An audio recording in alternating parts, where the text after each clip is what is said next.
حضرت فرماتے ہیں کہ عجز و انکساری کا مادہ پیدا ہونے اور ذکر میں ذوق و شوق بڑھ جانے سے ظاہر ہوتی ہے. یعنی اس کی فنا جو ہے لطیفہ نفس کی، اس کی تاثیر جو ہے کس طرح ظاہر ہوتی ہے کہ انسان کا نفس مطمئنہ ہوتا ہے. یا ایتھا النفس مطمئنہ، نفس المطمئنہ. بعض بیوقوف کہتے ہیں صوفیوں نے اپنے پاس یہ الفاظ گڑھے ہوئے ہیں، تو کیا اللہ نے بھی گڑھے ہوئے قرآن میں؟ نفس المطمئنہ، یہ نفس مطمئنہ کے لفظ نہیں قرآن میں، کہتے ہیں یہ ہندوؤں کے لفظ ہیں، یہ ہندوانہ تصور ہے. یہ تو ساری قرآن پاک کی اصطلاحات ہیں، الفاظ ہیں، مفاہیم. اگر تمہاری عقل وہاں تک نہیں پہنچی تو عقل کا علاج کراؤ. جن کی پہنچ گئی ان پہ تو تنقید اور اعتراض نہ کرو. ہر بات عقل پہ نہیں پرکھی جاتی. عقل قربا کن و پیش مصطفیٰ، عقل کو حضور کی محبت پہ قربان کر. حضرت علی رضی اللہ عنہ فرمایا کرتے تھے کہ میری عقل یہ کہتی ہے کہ جب مسح کیا جاتا ہے موضوع پر، حضور نے فرمایا کہ اوپر اپنا 3 انگلی جو ہے پاؤں کے اوپر والی جو ہڈی ہے اس کے اوپر پھیر لو. عقل یہ کہتی ہے کہ گندگی تو نیچے لگتی ہے پاؤں کی. آپ نے چمڑے کے موزے پہنے ہوئے ہیں، سردی ہیں، وضو کر کے پہنے تھے، وضو ٹوٹ گیا، دوبارہ وضو کرنا ہے تو اجازت ہے کہ آپ اپنے موزوں کے اوپر مسح کر سکتے ہیں. باقی جسم کو دھو لیا، پاؤں نہیں دھوئے، جرابیں نہیں اتاری اور ان کے ساتھ موزے نہیں اتارے تو مسح کرنا. حضرت علی فرماتے ہیں میرا عقل تو یہ کہتی ہے کہ نیچے انگلی پھیرنی چاہیے تاکہ گندگی ایسے نکل جائے. حضور نے فرمایا اوپر پھیرو تو میں قیامت تک اوپر ہی پھیروں گا. یہاں عقل کی ضرورت نہیں. حضرت امام جعفر صادق رحمۃ اللہ تعالیٰ علیہ سے کسی نے پوچھا کہ اہل سنت کس کو کہتے ہیں؟ انہوں نے فرمایا کہ جو فضیلت الشیخین و حب الختانین والمسح علی الخفین. 3 نشانی اہل سنت کی ہوتی ہیں. جو شیخین کی فضیلت کا قائل ہے، ابو بکر اور عمر رضی اللہ عنہ، اور ختانین ان حضور کے 2 جو داماد ہیں عثمان غنی اور مولا علی، ان کی محبت کا قائل ہے. والمسح علی الخفین، اور موضوع کے اوپر مسح کا قائل ہے، وہ سنیں گے. سادہ صاحب نے کرائٹیریا سکتا ہے. تو حضرت امام اعظم ابو حنیفہ رحمۃ اللہ علیہ سے بھی کسی نے کہا کہ آپ اپنی رائے دیتے ہیں حضور کی حدیثوں سنتوں کے اوپر، لہذا آپ نے اپنی رائے کو مداخلت دی ہے اور حضور کے حدیثوں کو اگنور کر دیا.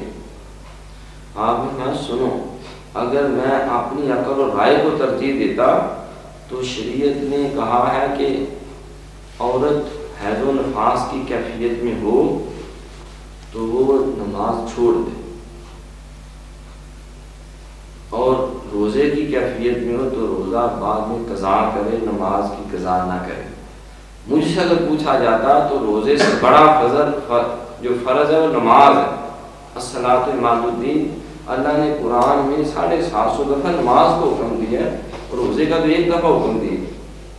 تو میں یہ کہتا کہ نماز ضرور پڑھ لے اور روزے کو رہنے دے. تو کیونکہ نبی نے کہہ دیا ہے کہ نہیں نماز رہنے دے، روزہ چھوڑ کر اس کی قضا کر دے، تو میں حضور کے حکم کو ترجیح دوں گا. میں اپنی عقل اور رائے کو نہیں دہرانے والا. اور بھی آپ نے دیگر کئی مثالیں میں وہ پیش کی جس میں جائیداد میں حصہ جو ہے مرد کو دگنا ہے عورت سے. تمہارا میری عقل ہوتی تو میں کہتا عورت کو دگنا دیا جائے، وہ کمزور ہے، وہ نہیں ہے، وہ بھاگ دوڑ نہیں کر سکتی، وہ مزدوری نہیں کر سکتی، اس کو زیادہ حق ملنا چاہیے. کیونکہ اللہ کے نبی نے کہہ دیا، خدا نے کہہ دیا لِلذَّكَرِ مِثْلُ حَظِّ الْأُنثَيَيْنِ. تو میں یہاں اپنی عقل کو نہیں دخل دوں گا. جو اللہ رسول کا موقع ہے پھر اسے ہی موجود رہے گا. نبی طویل گفتگو ہے. تو لطیفہ نفس جو ہے اس کو زیر کرنا اور اس کو طے کرنا، اس کی تاثیر یہ کہ انسان میں عجز و انکساری کا مادہ پیدا ہو جاتا ہے اور ذوق شوق بڑھ جاتا ہے۔ تو جب انسان عملی طور پر شعوری طور پر کے ساتھ عملی طور پر سنت شریعت کے سانچے میں ڈل جائے، ہم دیکھوں گے بعض بڑے بڑے لیکچر دیتے ہیں معرفت کے، طریقت کے، تصوف کے، دین پر، اور جب ان سے کہا جائے کہ آپ خود اس پہ عمل نہیں کرتے، وہ کہتے ہیں یہ بتانے والی باتیں ہم بتانے کے معمول ہے، کرنا بڑا مشکل ہے۔ اِنَّهَا لَكَبِيرَةٌ إِلَّا لِلْخَاشِعِينَ، قرآن میں ہے نماز بڑی بھاری ہے، ہاں جو اللہ سے ڈرنے والے جو خاشعین ہیں صرف وہ پڑھ سکتے ہیں۔ تو مولوی صاحب تھے نا، اسی طرح وہ تقریر کر رہے تھے، بڑی انہوں نے معرفت کی باتیں کی، کسی نے چت بھیجی رکا، مولوی صاحب یہ ارشاد فرمائیں کہ سنت کی تاریخ کتنی ہے، تو انہوں نے خود چھوٹی چھوٹی داڑھی رکھی تھی اور سنت پہ وہ لمبا لیکچر بھی ساتھ دے رہے تھے۔ ہن سے انہوں نے کہا جناب اصل بات یہ ہے کہ نماز تو اس طرح سے ہونی چاہیے، دو سے بلشتے جوڑی، اور نہ اس طرح سے ہونی چاہیے درمیان میں جتنی ہوگی نعمت، یعنی اس طرح بھی ٹالتے ہیں، یعنی نہ اس طرح سے، یعنی نہ زیادہ لمبی ہو نہ اس طرح سے، اس طرح ریزر کو کہتے ہیں جس سے لوگ داڑھی موڑتے ہیں، درمیان میں جتنی ہو غنیمت۔ عمل کی بات ہے، پھر حجتیں، پھر لطیفے، پھر فرار کے راستے، یہ مسائل تصوف، یہ تیرا بیان والے مسلم سے بڑی سخت نیند آئی۔ ایسا جب وہ اٹھ گئے، کھڑے ہو گئے، دو تین بیٹھ کے نکالی، تھوڑا سا پانی پیا، چہل قدمی کی، اس سے پھر انسان ریلیکس ہو جائے۔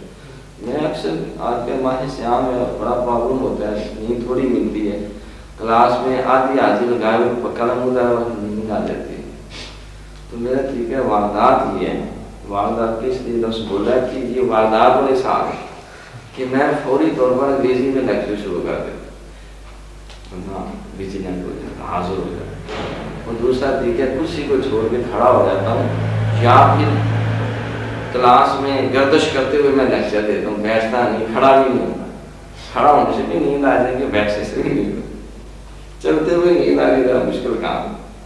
تو اپنی مختلف کمزوریوں کا علاج ملنا چاہیے، یا کوئی ناصر کاظمی کا کوئی دیوان سامنے رکھ لیا، یا سالک صدیقی کا، یا کوئی علامہ اقبال کے جو شیرے شعر یا جوش ملی آبادی کو شروع کر، پھر نیند سے غائب ہو جاتی ہے۔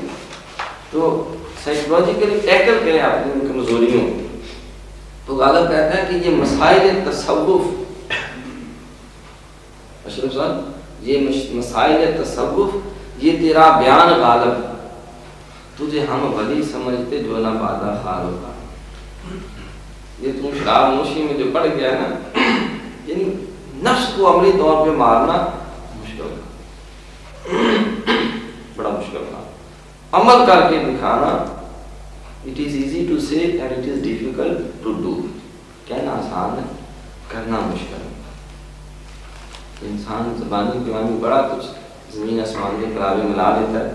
جس وقت راجپال کو غازی علم شہید نے حلال کیا تھا، قتل کیا تھا، اس پبلشر کو جس شیطان نے رنگیلا رسول روس زمانہ بدبخت نے کتاب لکھی، تو غازی علم شہید ایک ینگ سا نوجوان تھا، تو انہوں نے گیا اس کو قتل کر دیا، پھانسی کا حکم ہو گیا، اور حضور کی محبت میں پھانسی بھی لگ۔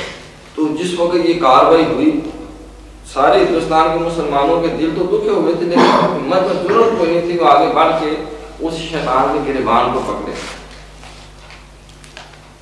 تو علامہ اقبال کو کسی نے کہا کہ راجپال کو غازی علم دین فلاں لڑکے نے قتل کر دیا، تو بے ساختہ کہنے لگے، وہ ایسی کتابیں لکھتے مر گئے تھے، ایک لوہار دا موٹا جہاں بازی لے گئے،